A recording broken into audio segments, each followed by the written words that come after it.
नई जिंदगी की उत्पत्ति का सफल साधन है आईवीएफ विधि। डॉ. पूजा मेहता। आईवीएफ ने औलाद को तरसते जोड़ों की जिंदगी में जगाई नई उम्मीद। पिछले आईवीएफ शेड्यूल की जानकारी ही दे सकती है अगले शेड्यूल को सफलता। लैब की गुणवत्ता है आईवीएफ की सफलता का पहला कदम। बांझापन के इलाज के लिए अस्तित्व में आई नई तकनीकी और प्रक्रियाओं के विकास के साथ जहां औलाद के लिए तरस रहे जोड़ों के लिए नई संभावनाएं पैदा हुई हैं, वहीं डॉक्टरी पेशे के साथ जुड़े और आम लोगों की नई धारणाएं और चिंताएं भी बढ़ी है। यह बात मोहाली स्थित फोर्टिस ब्लूम आईवीएफ सेंटर के विभाग की प्रमुख डॉक्टर पूजा मेहता ने आज पत्रकारों के साथ बातचीत करते हुए कही। उन्होंने कहा कि इस विधि के साथ जनन शक्ति में लामिसाल प्राप्तियां होती है, पर कई बार किसी किस्म की मामूली सी भी लापरवाही से ऐसी प्रक्रिया असफल हो जाती है, जिसके पीछे कई कारण छिपे हुए होते हैं। उन्होंने कहा कि औरतों में गंभीर पॉलीसिस्टिक अंडकोश सिंड्रोम पीसीओएस व ब्लॉक फैलोपियन ट्यूब बांझापन के दो प्रमुख कारण हैं। उन्होंने कहा कि शुक्राणुओं की कमी ही पुरुषों की शक्ति को प्रभावित करती है। उन्होंने कहा कि पिछले आईवीएफ शेड्यूल की पूरी जानकारी एकत्रित करके ही अगला आईवीएफ सफलता के साथ सिरे चढ़ाया जा सकता है।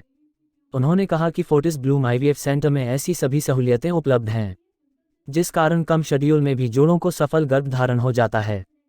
डॉक्टर गुरसिमरन कौर ने कहा कि इस विधि की सफलता के लिए सबसे ज्यादा महत्वपूर्ण लैब की गुणवत्ता है, जिसमें अंडे ही प्राप्ति के बाद अगला कदम प्रजनन है।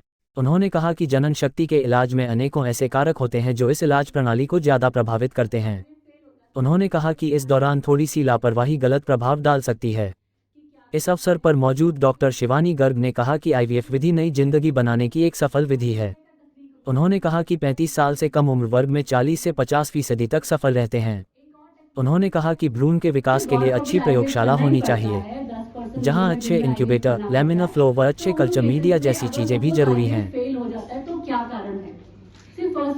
प्रेस कॉन्फ्रेंस है, क्या खास रहा है? देखो, आज हम लुधियाना में यहाँ पे प्रेस कॉन्फ्रेंस कर रहे हैं। प्रेस कॉन्फ्रेंस का मेन कारण ये है कि IVF first of all infertility का जो रेट है वो बढ़ता जा रहा है। सेकेंडली आईवीएफ की फेलियर बढ़ता जा रहा है। तो हम इन दोनों कारणों को मतलब उस बारे में बात कर रहे हैं। फर्स्ट थिंग इज कि अगर मैं कहूँ इनफर्टिलिटी का जो की प्रेगनेंसी क्यों नहीं हो रही है, it is because of one of the major reasons is lifestyle, जिसमें हम कहते हैं आजकल हमारा लाइफस्टाइल बहुत बदल गया है।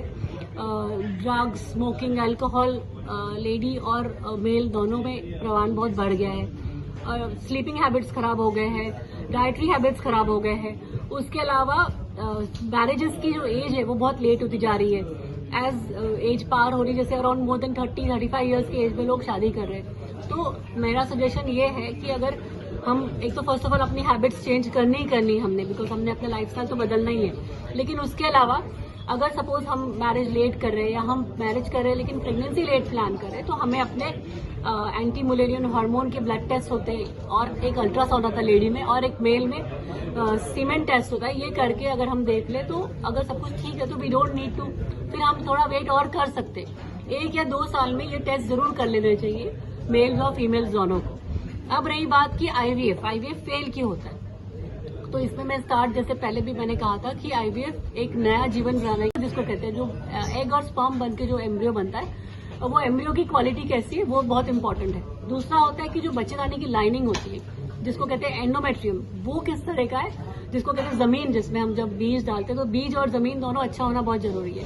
थर्ड इज द बॉडी, की भाई जो लेडी है उसमें thyroid, blood pressure, sugar, prolactin के ये सब हार्मोन्स के इम्बैलेंस, ये सब चीजें होंगे तो प्रेगनेंसी के सक्सेस रेट डाउन होगा। And fourth and one of the more important और जो सबसे ज्यादा निग्लेक्टेड है वो है लेबोरेटरी, कि एक लैब जो होता है आईवीएफ लैब होता है। आईवीएफ लैब में बहुत एडवांस टेक्निक्स होने बहुत जरूरी है, जिन टेक्निक्स में जिसमें IVF, ICSI, IMSI, PICSI, laser hatching, microfluidics, TESA, micro TESA, ये सब एडवांस टेक्निक्स है। मैं एम्ब्रियोस्कोप करके एक टेक्निक है जिसमें एम्ब्रियो की हर 2 मिनट का पिक्चर आता है कि वो किस तरह से क्लीवेज हो रहा है, किस तरह से डिवीजन हो रहा है, तो उससे हमें बेस्ट क्वालिटी का एम्ब्रियो मालूम पड़ता है। तो ये सब टेक्निक्स अब आ चुकी है। तो यू शुड, जब भी अगर आईवीएफ फेल होता है तो सबसे पहले हताश ना होके आपको स्ट्रांग बन के आपने सोचना है कि हम फिर करेंगे। लेकिन फिर करेंगे तो हमें एक रिसर्च वर्क करके करना है, उसको रिसर्च करना है कि भी हमने देखना है कि हमारा पहला क्या टेक्निक हुआ है, मतलब क्या उसमें कोई एडवांसमेंट्स हुई है कि नहीं हुई है। अगर नहीं हुई है तो हमने एक स्टेप ऊपर जरूर जाना है, तभी जाके हम अपने गोल मतलब प्रेगनेंसी अचीव करें।